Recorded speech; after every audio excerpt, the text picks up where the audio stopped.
Pak para fillimit të seancës konstituive të Kuvendit të Kosovës, deputetja e zgjedhur Duda Balije ka reaguar me një mesazh të fuqishëm në rrjetet sociale. Në një postim në Facebook, Balije ka theksuar integritetin dhe përkushtimin e saj ndaj komunitetit që përfaqëson, duke deklaruar: "Ka nga ne që nuk e shesim besimin për një karrige."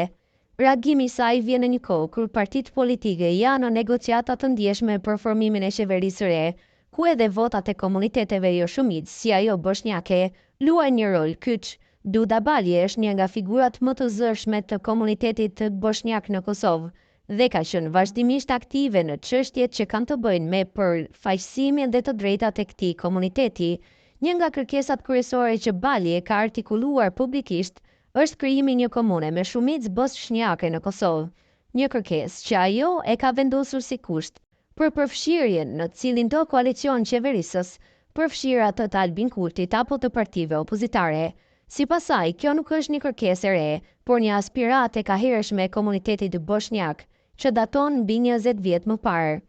Balije ka theksuar se krijimi i një komune të tillë do të ishte një hap i rëndësishëm drejt përfaqësimit të drejtë dhe fuqizimit të komunitetit që ajo përfaqëson. Sipas saj, komuniteti bosnjak ka qenë historikisht i marginalizuar dhe shpesh i harruar në ndarjen e pushtetit dhe të resurseve publike. Kjo kërkesë megjithatë ka nxitur debat të gjerë në skenën politike të Kosovës, sidomos në kontekstin e ndjeshëm të krijimit të komunave etnike dhe çështjeve të ndarjes territoriale.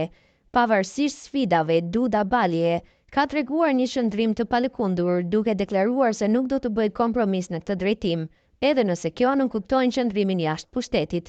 Reagimi i saj shërben si mesazh i qartë për partitë politike që kërkojnë aleancë me të, duke vënë pas se çdo bashkëpunim duhet të bazohet në respektimin e kërkesave dhe të drejtave të komuniteteve jo shumicë, e jo vetëm llogari politike.